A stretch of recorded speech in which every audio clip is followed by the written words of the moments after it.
Hello देया, कैसे हैं सभी? I hope life is going good. आज जो है एनटीएससी प्लस एनडीए प्लस और भी सारे एग्जाम्स, बट चूंकि ये जो क्लास है ये काफ़ी क्रिस्प होगा, बस इन दो एग्जाम्स को ध्यान में रखते हुए आपके एनटीएससी में और एनडीए में इस टॉपिक से काफ़ी सारे क्वेश्चंस देखने को मिल सकते हैं। It is going to be a series basically organs of government, जिसमें हम लोग गवर्नमेंट के डिफरेंट ऑर्गन्स के बारे में पढ़ने वाले हैं। बट इन दिस थिंग, आज का जो लेक्चर होगा इसमें हम लोग पढ़ेंगे about the president of the country. Okay, so hello there, this is Sumit Singh Akash Srishti Guru. This is our Telegram channel. आप यहाँ से ज्वाइन कर सकते हो हमें, जिसका लिंक आपको डिस्क्रिप्शन बॉक्स में भी दिख जाएगा। आप वहाँ से भी चैनल ज्वाइन कर सकते हो। आपको कोई भी डाउट्स हो you can ask me there. बाकी वहाँ आपको अपकमिंग वीडियोस वगैरह से रिलेटेड क्वेरीज वगैरह भी मतलब डिटेल्स अपडेट्स मिलते रहते हैं। So without wasting too much time, let's begin the topic, है ना। So as I said, today we are going to study about the president. President के बारे में हम लोग जानने वाले हैं। सो ऑफकोर्स अगर एक बेसिक इंट्रो देखें तो कोई भी डेमोक्रेसी जो है वो हर डेमोक्रेसी का अपना एक डिफरेंट पैटर्न है, उस जिसने अपने गवर्नमेंट को मतलब डिवाइड कर रखा। इन द सेम वे हमारी जो इंडियन गवर्नमेंट है वो तीन डिफरेंट ऑर्गन्स में डिवाइडेड है, नेमली executive, legislature and judiciary.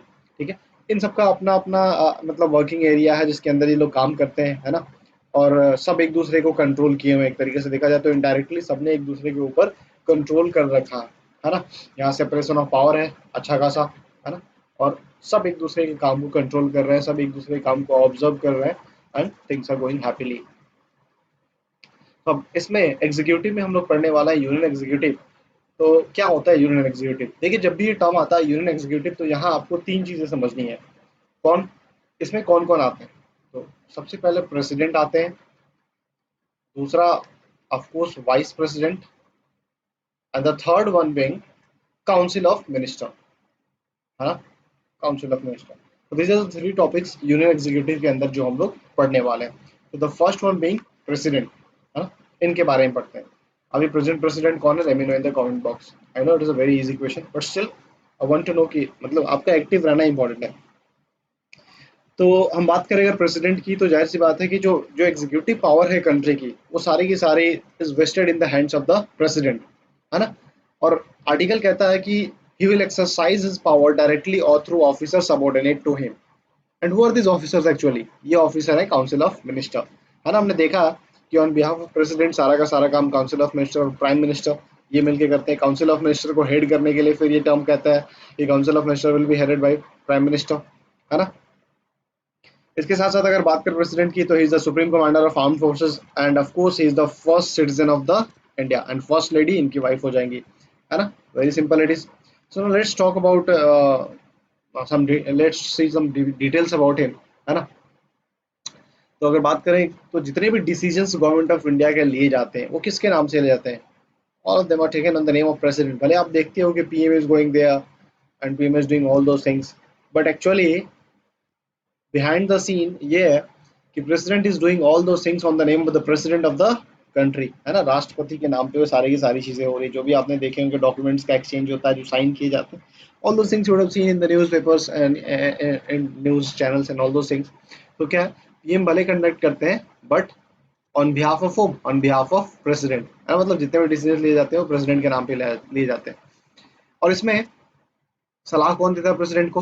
Council of minister. और ये काउंसिल ऑफ मिनिस्टर किसके प्रति रिस्पॉन्सिबल है? This council of minister is responsible to the parliament of the country, है ना। इजी है, यहाँ तक कुछ भी नहीं था। अब यहाँ से आगे बढ़ते हैं हम लोग प्रेसिडेंट के इलेक्शन की, कैसे प्रेसिडेंट चूज किए जाते हैं, इलेक्ट किए जाते हैं, है ना। तो सबसे पहला चीज, इलेक्शन इनडायरेक्ट होता है। आपने कभी देखा है कि आपको बोला गया कि आप प्रेसिडेंट के इलेक्शन में वोट करो, या फिर आपके मम्मी पापा जो आप अब तो मतलब एलिजिबल नहीं हो, मगर अफकोर्स सो हमारे मम्मी पापा या कोई भी, ऐसा कुछ नहीं देखा हमने, है ना।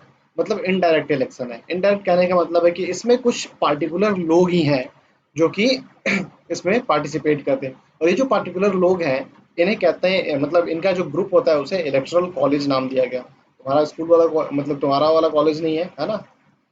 और ना ही करण जौहर का कॉलेज है।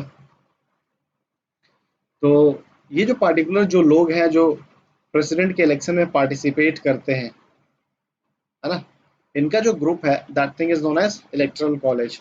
और सिस्टम जो है सिंगल ट्रांसफरेबल वोटिंग का सिस्टम होता है। सिंगल ट्रांसफरेबल वोटिंग क्या है, बस जल्दी से समझा देता हूँ। जैसे मान लो कि चार कैंडिडेट्स हैं, है ना। एक आपको पेपर दे दिया गया, बैलेट पेपर, है ना, यहाँ candidate A B C D लिख दिया गया। अब आपको क्या है, अपना चॉइस लिखना है, आपका पहला चॉइस कौन सा है। मान लो कि मेरा पहला चॉइस डी है, दूसरा चॉइस ए है, तीसरा चॉइस बी है, चौथा चॉइस सी है ना, मैंने ऐसे दे दिया। इन द सेम वे सभी कैंडिडेट्स को ऐसा बैलेट पेपर दिया जाता है, उस पर वो लिखते हैं, है ना। फिर वोटिंग की वोट्स की काउंटिंग होती है। मान लो पहला चॉइस डी है, अब काउंटिंग होती है, जो रिक्वायर्ड नंबर ऑफ सीट है अगर उससे ज़्यादा आ गया तो ही विल बी डिक्लेयर्ड इलेक्टेड, अगर नहीं आया तो फिर खत्म, मेरा वोट पहला चॉइस ही है, लेकिन फिर अब जो मेरा वोट है वो दूसरा चॉइस का देखा जाएगा कि दूसरा चॉइस कौन है, तो ए है। अब ये वोट्स जो है ट्रांसफर की जाएंगी, ए वाली वोट्स वो ए पे काउंट किया जाएगा, है ना। So in the same way transferring of votes take place, और ये तब तक किया जाता है जब तक कि किसी एक बंदे को मेजोरिटी नहीं मिल जाता है। तो this system is known as single transferable voting system. Okay, चलिए, यहाँ इंपॉर्टेंट है इलेक्ट्रल कॉलेज में कौन कौन से लोग आते हैं। ये जो इलेक्ट्रल कॉलेज है, ये जो ग्रुप है जिसकी मैंने बात की, who are the persons within this framework, within this group, ये तुम्हारा व्हाट्सएप ग्रुप है नहीं, है ना, उसमें कौन कौन से लोग हैं। सबसे पहले देखो, लिख लो कहीं भी, elected members of both the house of parliament, है ना, and elected members of the state legislative assembly, है ना, and plus elected members of the UT, union territory, है ना, कौन कौन सी union territory, of Delhi and Pondicherry, है ना, ऑफ दिल्ली एंड पौंडीचेरी। तो कौन कौन आते हैं लोग इसमें, सबसे पहले पार्लियामेंट के इलेक्टेड मेंबर, दोनों हाउसेज, लोकसभा राज्यसभा दोनों के, इलेक्टेड सिर्फ, नॉमिनेटेड नहीं, याद रखिएगा, है ना। उसके साथ साथ elected members of the state legislative assembly, यहाँ भी नॉमिनेटेड नहीं है, प्लस यूनियन टेरिटोरी के जो इलेक्टेड मेंबर्स हैं, दिल्ली और पौंडीचेरी, यही दो union territories where we have legislative assembly, तो यहाँ के भी जो इलेक्टेड मेंबर्स हैं, है ना, ये लोग भी इसमें पार्टिसिपेट करते हैं। इसका मतलब जाहिर सी बात है कि एक बेसिक सा सवाल आता है कि कौन कौन से लोग पार्टिसिपेट नहीं करते हैं। Isn't it a question again here? Let's see. Let me take an extra slide here. है ना, मुझे एक एक्स्ट्रा स्लाइड लेने दो, just give me a second.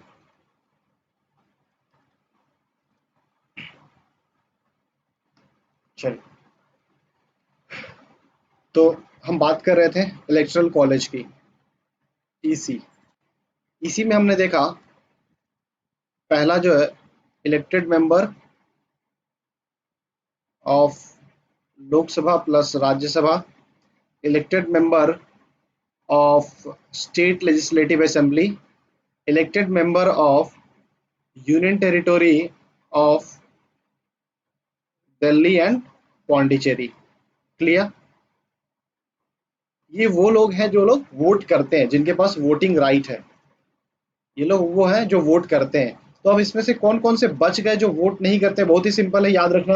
But ये इसलिए बता रहा हूँ, वोट नहीं करने वाले, करते हैं वो सबको पता है, इसका ध्यान सबको नहीं रहता। तो यहाँ से क्वेश्चन आपको पूछा जा सकता है, स्पेशली एनटीसी के स्टेज 2 में या फिर एनडीए के एग्जाम्स में, है ना। तो देखिए, यहाँ कौन बच गया, यहाँ देखो, elected member of Lok Sabha plus Rajya Sabha, मतलब नॉमिनेटेड बच गए, है ना। तो पहला कौन हो गया जो वोट नहीं देता है, nominated member of Lok Sabha plus Rajya Sabha, ये लोग जो है वोट नहीं देते हैं, याद रखिए, ये लोग वोट नहीं देते हैं। फिर यहाँ भी स्टेट लेजिस्लेटिव असेंबली के इलेक्टेड है, मतलब नॉमिनेटेड वाले नहीं देंगे, nominated member of state legislative assembly they won't vote, है ना।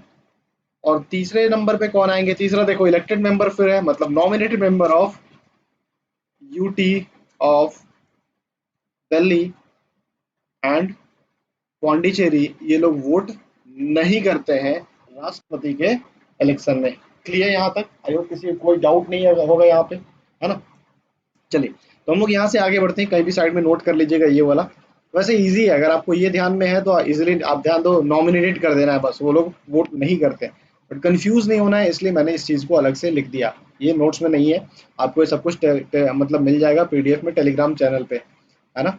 तो आप चैनल ज्वाइन कर लो। हम बात करते हैं क्वालिफिकेशन ऑफ प्रेसिडेंट, है ना। जैसे अक्षय कुमार की क्लास में क्वालिफिकेशन चेक हो रहा था, वो आई थी ना, क्या नाम है, मेरी अंजलि, ये काफ़ी डिफिकल्ट कोर्स है, बहुत कम लोग कर पाते हैं। Same is there the president as well, but क्या क्या क्वालिफिकेशन है, लेट्स सी। सबसे पहला तो किसी भी अगर इंडिया से रिलेटेड पोस्ट की बात करें तो पहला ये टर्म फिक्स है कि he must be the citizen of India, और last he must not be unsound mind और बैंकरप्ट। ये सबसे कॉमन पॉइंट है जो आपको देखने के लिए मिलेगा, है ना, किसी भी पोस्ट के लिए ये दो पॉइंट आपको मतलब इजीली याद रहेगा, है ना, पहला और अंतिम। दूसरा क्या है प्रेसिडेंट के लिए, he must complete the age of 35 years of age, है ना, 35 साल होना चाहिए। राज्यसभा लोकसभा और राज्यसभा के मेंबर्स के लिए कितना एज है, please let me know in the comment box. Lok Sabha का क्या है और राज्यसभा के मेंबर के लिए एज का क्राइटेरिया क्या है, आप मुझे कमेंट बॉक्स में बताओगे। He must be qualified for election as member of the Lok Sabha, है ना, मतलब लोकसभा का मेंबर बनने लायक वो उसकी क्वालिफिकेशन होनी चाहिए। लोकसभा को हम लोग हाउस ऑफ पीपल भी कहते हैं। और कि कोई भी ऑफिस ऑफ प्रॉफिट जो है गवर्नमेंट ऑफ इंडिया या फिर किसी भी स्टेट गवर्नमेंट के अंदर कोई भी ऑफिस ऑफ प्रॉफिट वो होल्ड नहीं करना चाहिए, then he can like apply for he can contest in the election of president of India, है ना। यहाँ सिक्योरिटी आपको जो पैसा देना होता है यहाँ पे 15,000 15,000 एनडीए के लिए इंपॉर्टेंट है। एनडीए के जो कैंडिडेट्स हैं वो भी याद रखेंगे, है ना, कि नॉमिनेशन के टाइम पे आपको इतना 15,000 का अमाउंट देना पड़ता है। क्यों? क्योंकि पहले क्या होता था कि काफ़ी क्राउड हो जाता था, तो सीरियस कैंडिडेट्स जो है अब वही खड़े होंगे इस चीज़ की वजह से, ठीक है, इसलिए आपको इतना अमाउंट पे करना हो। चलिए आगे बढ़ते हैं हम लोग यहाँ से। क्वालिफिकेशन इजी था, क्वालिफिकेशन में बहुत कुछ खास है नहीं, आप इजीली याद कर सकते हो इसको। ओथ एंड टेन्योर की बात करें तो इनका ओथ जो है सुप्रीम कोर्ट के चीफ जस्टिस वो गवर्न करते हैं और एडमिनिस्टर करते हैं। Who is the current chief justice of India, late me know in the comment box again. CJI कौन है अभी इंडिया के, बताइए आप मुझे। कितने साल का इनका पीरियड होता है, 5 इयर्स का। री इलेक्शन होता है, बिल्कुल होता है री इलेक्शन, है ना, he can be reelected for an number of time. ऐसा आपको ऑप्शन दिया जा सकता है कि ओनली 2 टाइम्स, ओनली 3 टाइम्स, है ना। तो प्लीज ध्यान रखिएगा कि ऐसा कोई भी लिमिटेशन नहीं है, वो एनी नंबर ऑफ टाइम के लिए कंटेस्ट कर सकते हैं, जब तक वो मतलब आई मीन 35 से लेकर 90 तक की एज के बीच में चाहे तो लगातार 35 से 90 तक की एज तक वो कंटेस्ट कर सकते हैं, जीत भी सकते हैं, डिपेंड्स अपॉन द वोटर्स, है ना। सो ऐसा कुछ नहीं होता है कि 2-3 बार ही होंगे, any number of time he can be elected. अच्छा, वो रिजाइन कर सकते हैं, है ना, he may resign from his office before expiry of his term by writing a resignation to the vice president, है ना। और सबसे बड़ी बात कि प्रेसिडेंट का ऑफिस जो है 6 महीने से ज़्यादा वैकेंट नहीं रहेगा, 6 महीने के अंदर इलेक्शन करके आपको उसको उस सीट को फिलअप करना होगा। कौन कौन से केसेस है जहाँ पे वैकेंसी हो सकता है ना, क्या केसेस हो सकते हैं, what are the cases in which vacancy can happen. तो एक तो पहला हो गया कि टेन्योर पूरा हो जाएगा 5 साल का तो वैकेंसी हो जाएगा, है ना, टेन्योर पूरा हो गया तो वैकेंट हो गया सीट। दूसरा क्या होगा, रेजिग्नेशन अगर दे देते हैं प्रेसिडेंट, इफ ही रिजाइंस तो उनका सीट खाली हो गया तो उस केस में, ठीक है। तीसरा क्या हो गया कि अगर इम्पीचमेंट हो जाता है, मतलब उनको हटाया जाता है, इम्पीचमेंट अभी हम लोग पढ़ेंगे क्या होता है। अगर इम्पीचमेंट हो जाता है तो इन that case seat seat is I mean empty bye death. अगर उनकी देहांत हो जाता है उनका तो फिर passes away, in that case it will happen, है ना। या फिर कोई ऐसा मतलब प्रोविजन या फिर कोई ऐसा आरोप जैसे कि उनका इलेक्शन जो है वो वॉइड नहीं रहा, इलेक्शन को इनवैलिड घोषित कर दिया गया, है ना, कि उसमें धांधली हुआ था, उसमें कुछ गड़बड़ हुआ, तो इन दैट केस ऑल्सो उनका सीट जो है खाली हो सकता है, ठीक है। तो ये वो कंडीशंस हैं जिसमें कि सीट्स वैकेंट होते हैं। ये एनडीए के स्टूडेंट्स के लिए इंपॉर्टेंट है, those are from NDA please याद कर लीजिएगा इसे, please do remember it for NDA, ठीक है। ये 5 केसेस है जहाँ पे प्रेसिडेंट की सीट की वैकेंसी होती है। बाकी अगर आप एनटीसी के लिए प्रिपरेशन कर रहे हो तो आप इसे इग्नोर कर सकते हो, है ना। ओके, तो हम बात करते हैं, यहाँ से आगे बढ़ते हैं हम लोग to the next topic, impeachment के बारे में, जैसे मैंने कहा, है ना। तो देखिए प्रेसिडेंट को हटाने का सिर्फ और सिर्फ एक ही तरीका है, इम्पीचमेंट, हिंदी में कहते हैं महाभियोग, है ना, महाभियोग। So the term impeachment is used for removal of president. क्या है ग्राउंड, क्या होना चाहिए, violation of the constitution, this is the only single ground, ठीक है, इकलौता ग्राउंड है ना, जिसके थ्रू प्रेसिडेंट को हटाने का प्रोविजन लाया जा सकता है ना। इम्पीचमेंट लाने के लिए आपको ये साबित करना होगा कि प्रेसिडेंट ने कॉन्स्टिट्यूशन को वायलेट किया है ना। अब अब बात करते हैं, तो होता कैसे है भाई ये इम्पीचमेंट। एक तो हमने देख लिया कि कॉन्स्टिट्यूशन उन्होंने वायलेट कर दिया तो चलिए इम्पीचमेंट होगा, है ना। किसके हाथ में ये पावर है, तो इन the hands of the parliament, both the houses, ठीक है। ऐसा नहीं है कि सिर्फ और सिर्फ राज्यसभा या फिर लोकसभा के हाथ में होगा। Rajya Sabha and Lok Sabha both have this power, दोनों में से कोई भी हाउस जो है इम्पीचमेंट का प्रोसेस कर सकता है। द प्रोसेस कैन, ठीक है, can only be initiated in any house of the parliament. अब इम्पीचमेंट लगाने से 14 दिन पहले आपको नोटिस देना होगा प्रेसिडेंट को, है ना। अब मान लो, जस्ट टेक द एग्जांपल कि राज्यसभा जो है इम्पीचमेंट लाती है ना। तब इसमें क्या होगा कि two third majority is important, है ना। 2/3 मेजोरिटी से पास करना होगा। राज्यसभा से पास हो गया, अब यहाँ से जब पास हो जाएगा then it will move to the Lok Sabha, है ना। अब वहां भी जब इसको पास कर दिया जाएगा, दूसरे हाउस में मान लो पास कर दिया जाएगा, है ना। अब यहाँ क्या होता है, दूसरा हाउस क्या करता है, इन्वेस्टिगेशन करेगा। यहाँ पे दूसरा हाउस का काम क्या होगा, पहले वो इन्वेस्टिगेट करेगा केस को, and if it finds it true तब वो जाके इसको पास कर देगा, otherwise it will be cancelled या ओनली। ठीक है, तो दूसरा house, it can be any house. अगर मान लो कि लोकसभा से ओरिजिनेट होगा तो राज्यसभा इन्वेस्टिगेट करेगा, राज्यसभा से ओरिजिनेट होगा तो लोकसभा इन्वेस्टिगेट करेगा। So investigation will happen, and then what will happen कि अगर वो चार्जेस प्रूव हो जाते हैं then he will be impeached from his office, he is president is removed from the office, है ना। सबसे बड़ी बात, प्रेसिडेंट जो है अपने हियरिंग प्रोसेस में पार्लियामेंट में आ सकते हैं। The president can appear in the hearing process taking place in the parliament. ये भी है कि अभी तक कोई भी president of India has not been impeached, ठीक है, ये सबसे इंपॉर्टेंट चीज है। अब इम्पीचमेंट प्रोसेस में कौन कौन पार्टिसिपेट करता है, ये भी इंपॉर्टेंट चीज है ना। यहाँ फिर से मैं एक एक्स्ट्रा स्लाइड लेता हूँ, just give me a second.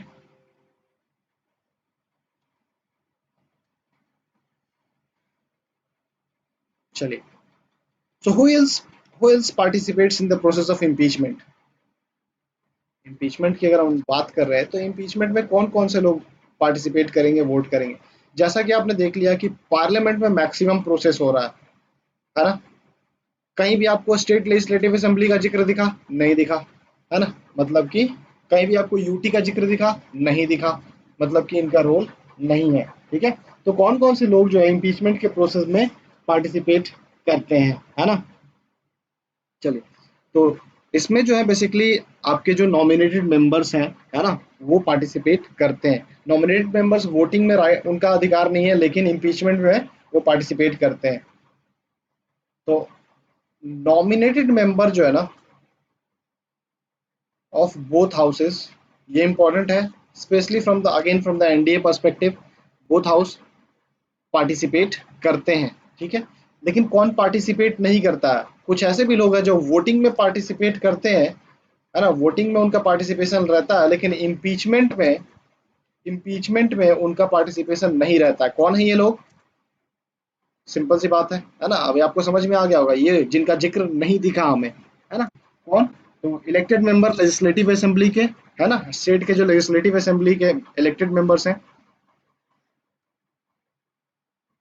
ये लोग वोट में पार्टिसिपेट करते हैं। लेकिन elected member of state legislative assembly, they do not participate in the impeachment process, and elected members of UT of Delhi and Pondicherry, ये लोग भी पार्टिसिपेट नहीं करते हैं इन द वोटिंग प्रोसेस, है ना।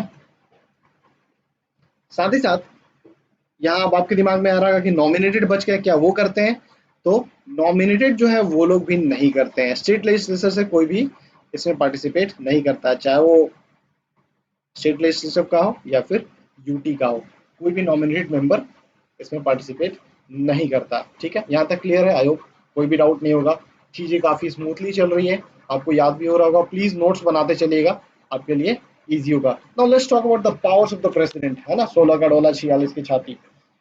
सो क्या क्या पावर्स हैं प्रेसिडेंट के, भाई साहब देखते हैं हम लोग, है ना। Is the most powerful person of the country, first person. तो first kind of power is executive power या फिर एडमिनिस्ट्रेटिव पावर कहते हैं। तो सबसे इंपॉर्टेंट जो इसमें पावर है इनका अपॉइंटमेंट का, है ना। He appoints the prime minister, attorney general of India, CAG, controller and auditor general of India, जजेस of supreme court and high court, governor of state, members of election commission and all those things. मतलब जितने भी important appointments है, even members of UPSC, है ना, तो finance commission जो बनती है उसके मेंबर्स, इन सब के जो चेयरमैन है और उसके जो मेंबर्स हैं, उन सबको सेलेक्ट करने का जो राइट है, सॉरी अपॉइंट करने का जो राइट है, sorry for it was slip of tongue, ये किसके हाथ में है, ये पावर है हमारे प्रेसिडेंट के हाथ में, ठीक है, याद रखिएगा। मतलब अपॉइंटमेंट से रिलेटेड पावर जो है ये इनके हाथ में है। इसके साथ साथ जो भी यूनियन टेरिटोरीज हैं उसको उसको एडमिनिस्टर कौन करता है? Union territories are directly under the control of the president of the country, है ना। तो ये भी चीज है। तो यूनियन टेरिटोरी का गवर्नेंस भी इनके हाथ में। नेक्स्ट थिंग हम बात करते हैं मिलिट्री पावर्स। तो he has power to declare war and peace, है ना। वो लड़ाई अगर डिक्लेयर करना है तो कौन करता है? जाहिर सी बात है, प्रेसिडेंट हैव दिस पावर। और लड़ाई बंद भी करना है तो वो भी इनके हाथ में है ना। Plus he is the supreme commander of all the arm forces, है ना। प्लस देखो, मैंने सारी चीजें लिखी नहीं है, मैं लिख रहा हूँ इसलिए ताकि आपका पार्टिसिपेशन रहे साथ में। अगर मैं हर चीज मतलब एक केक की तरह बना के आपके सामने रख दूं, बस आपको स्पून उठाना है और उसे खा लेना है, तो that will be not fair enough, है ना। That's why I am giving some things कि आप जब मैं बोल रहा हूँ, उसे लिख रहा हूँ, आप सुनोगे, उसे लिखने की कोशिश करोगे, so it will be easy for you to learn as well, है ना। So is the supreme commander of the arm forces of the country as well, ठीक है। चलिए, now let's talk about the next power, that is legislative power. ये काफी important है ना। देखो, अगर प्राइम मिनिस्टर रिकमेंड करते हैं तो प्रेसिडेंट के पास ये पावर है कि लोकसभा को डिसॉल्व करे, मतलब सरकार खत्म, है ना। उसके साथ साथ वो 12 जो राज्यसभा के जो मेंबर्स हैं उनको नॉमिनेट करने का अधिकार भी इनके पास है ना। और वो कौन से लोग होते हैं? तो वो डिस्टिंग्विश बैकग्राउंड के लोग होते हैं, art, culture, sports and all those things. इस तरह के जो लॉरिएट्स हैं, नोबेल पर्सन, उनकी। एंग्लो इंडियंस, है ना, लोकसभा में एंग्लो इंडियंस का जो अपॉइंटमेंट है वो भी इनके हाथ में है ना। इसके साथ साथ अगर बात करें इनके लेजिस्लेटिव पावर्स की, तो ज्वाइंट सिटिंग ऑफ पार्लियामेंट, चलो लिखो, joint sitting of parliament. Joint sitting की बात करें तो उसमें इनका इंपॉर्टेंट रोल प्ले होता है। ज्वाइंट सिटिंग जो समन करने का अधिकार किसके पास है? प्रेसिडेंट के पास है ना। इसके साथ साथ जब पार्लियामेंट सेशन में नहीं होता है तो उस समय ऑर्डिनेंस मेकिंग पावर, है ना, ऑर्डिनेंस मेकिंग पावर किसके पास होती है? वो प्रेसिडेंट के पास होती है। जो भी रिपोर्ट्स होते हैं सीएजी के, यूपीएससी के, ये सारे रिपोर्ट्स जो है पार्लियामेंट के सामने कौन लाता है? ये भी प्रेसिडेंट के पास पावर है ना। तो ये तीन एक्स्ट्रा पावर्स आप लिख लीजिए साइड में लेजिस्लेटिव पावर्स में। ज्वाइंट सिटिंग ऑफ पार्लियामेंट, समन करने का अधिकार, ऑर्डिनेंस मेकिंग पावर, एंड जो भी इंपॉर्टेंट रिपोर्ट्स है like CAG, UPSC, finance commission, है ना। तो ये सारे जो रिपोर्ट्स हैं ये पार्लियामेंट के सामने ले करने का अधिकार किसके पास है? So it's under the right of president, legislative power of president. Okay, यहाँ तक क्लियर है। Moving on from here, next हम बात करते हैं इमरजेंसी पावर की। तो पीछे जो पावर्स हैं उसके अलावा प्रेसिडेंट के पास तीन इमरजेंसी पावर्स भी हैं। इमरजेंसी का प्रोविजन कहाँ से लिया गया है? जर्मनी के कॉन्स्टिट्यूशन से, है ना। तो सोर्सेज ऑफ कॉन्स्टिट्यूशन भी कई बार इंपॉर्टेंट हो जाते हैं। तो सबसे पहले इसमें national emergency, president rule and financial emergency. National emergency article 352, है ना। आपको प्रेसिडेंट रूल 356 से लेके 365, है ना, इसके बीच में आपका, सॉरी लेके कह रहा हूँ, 356 और 365। और फाइनेंशियल इमरजेंसी जो है आर्टिकल 360 में आता है। बेसिकली आपको ज़्यादातर 356 ही देखने को मिलेगा, ठीक है। तो ये तीन इमरजेंसी पावर्स होती हैं प्रेसिडेंट की। इसके अलावा भी कई सारे पावर्स हैं, उनको भी हम लोग देख लेते हैं, है ना। जैसे कि जुडिशियल पावर्स है प्रेसिडेंट के पास। Just give me a second. हमने देख लिया, एक एग्जीक्यूटिव, दूसरा मिलिट्री, तीसरा लेजिस्लेटिव, चौथा जो है इमरजेंसी, और हम लोग पांचवा देखने जा रहा है, फिफ्थ जो पावर होगा प्रेसिडेंट का, दैट इज जुडिशियल पावर। तो जुडिशियल पावर की जब बात आएगी तो आपने देखा अपॉइंटमेंट वाला चीज कि जितने भी जजेस होते हैं सुप्रीम कोर्ट और हाई कोर्ट के, उनको अपॉइंट कौन करता है? प्रेसिडेंट। तो सबसे पहले तो जुडिशियल पावर में यही हो गया, अपॉइंटमेंट ऑफ जजेस of supreme court and high court, है ना। इसके अलावा क्या है कि सुप्रीम कोर्ट से वो एडवाइस ले सकता है ना। Supreme court he can seek advice, है ना, ऐसे लिख लो आप, he can seek advice from supreme court on matter of law. किसी कानून को समझना है तो उसमें वो सुप्रीम कोर्ट से एडवाइस ले सकते हैं, है ना। सुप्रीम कोर्ट की एडवाइस वैसे बाइंडिंग नहीं होती है, ये भी इंपॉर्टेंट है। ये एनडीए के लिए इंपॉर्टेंट है कि सुप्रीम कोर्ट का जो एडवाइस है वो बाइंडिंग नहीं होता, बाइंडिंग नहीं होता सुप्रीम कोर्ट का एडवाइस जो होता है प्रेसिडेंट को जो दिया हुआ उन्होंने, है ना। और इसके अलावा सबसे सबसे बड़ी बात कि pardoning powers of president, pardoning power है प्रेसिडेंट के पास, है ना, माफी माफी करने वाली जो पावर है वो भी प्रेसिडेंट के पास होता है। ठीक है, तो ये जुडिशियल पावर्स हो गए प्रेसिडेंट के। इसके अलावा फाइनेंशियल पावर भी होता है, सिक्स में हम लोग देख लेते हैं। तो फाइनेंशियल पावर में क्या हो गया, एनुअल फाइनेंशियल स्टेटमेंट, एएफएस, या फिर बजट समझिए आप आसान भाषा में, है ना। तो इस चीज से रिलेटेड जो है वो प्रेसिडेंट के परमिशन के साथ आता है ना। मनी बिल, जो भी मनी बिल है, मनी बिल की अगर बात करें तो प्रेसिडेंट का प्रायर रिकमेंडेशन, मतलब प्रायर परमिशन लिया जाता है प्रेसिडेंट से। बिना प्रायर परमिशन के मनी बिल जो है पार्लियामेंट में नहीं आता, तो प्रेसिडेंट का पहले ही परमिशन रहता है इस चीज़ में। ठीक है, फाइनेंस कमीशन, जाहिर सी बात है अपॉइंटमेंट, ये भी एक फाइनेंशियल पावर ही है। फाइनेंस कमीशन का काम क्या है, गवर्नमेंट को सजेस्ट करना on the matter of financial related things, है ना। नाउ हम लोग यहाँ से आगे बढ़ते हैं हम लोग to the next thing, that is veto power, है ना। Seventh power, that is veto power. आपने कई बार सुना होगा वीटो पावर के बारे में, है ना। तो बेसिकली चार तरह का वीटो पावर होता है, absolute veto, qualified veto, suspensive veto and pocket veto. But India के केस में इंडियन प्रेसिडेंट के पास तीन तरह का वीटो पावर होता है। एब्सोल्यूट वीटो, है ना। दूसरा है सस्पेंसिव वीटो,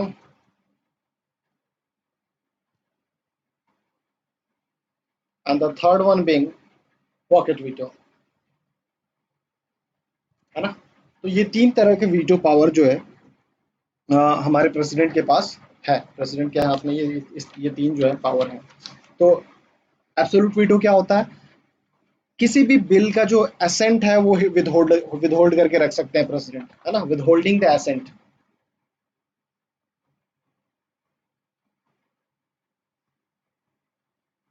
है ना।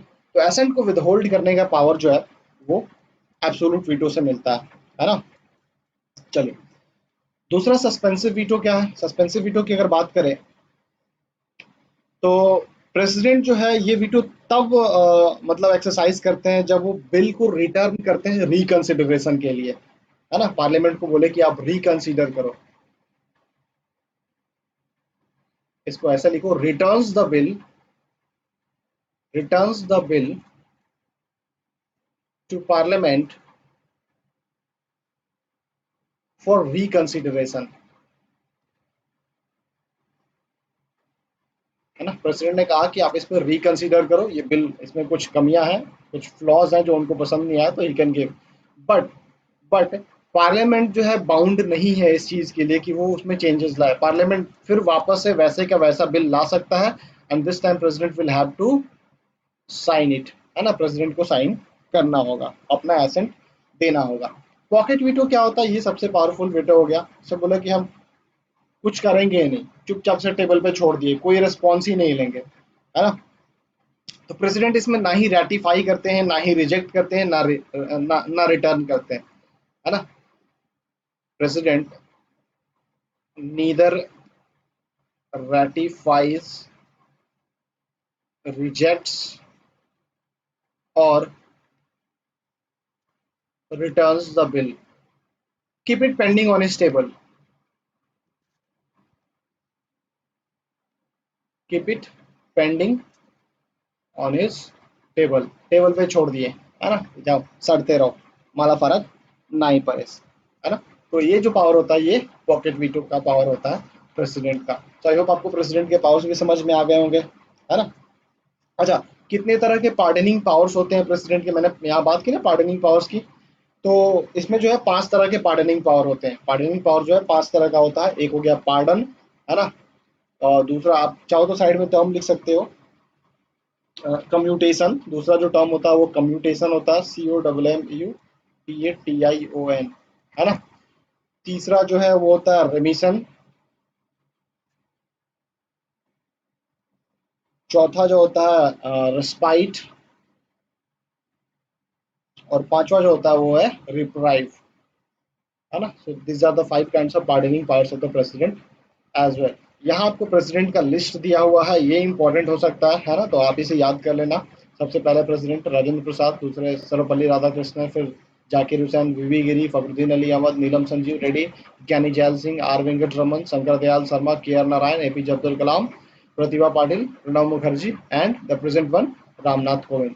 तो this are the presidents of India. इनके लिस्ट, इनके नाम आपको याद होना इंपॉर्टेंट है। इसे आपसे पूछा जा सकता है कि was the fourth president of India, so in that case you will have to answer V V Giri, है ना। Was the seventh president of India, तो Giani Zail Singh and all those things. इस तरह से क्वेश्चन पूछे जा सकते हैं एनडीए और एनटीएससी दोनों ही एग्जाम्स में। तो this was all about president, है ना। इससे ज़्यादा आपको बहुत ज़्यादा मतलब इतना डिटेल में जाना नहीं है। A lot of things you have got to know, है ना। तो इतने में आपका काम हो जाएगा। तो थैंक यू वेरी मच। अगर आपको कंटेंट पसंद आया please do subscribe the channel और शेयर करना तो है ही, है ना। तो मिलते हैं हम लोग again in the next video, तब तक के लिए बाय बाय।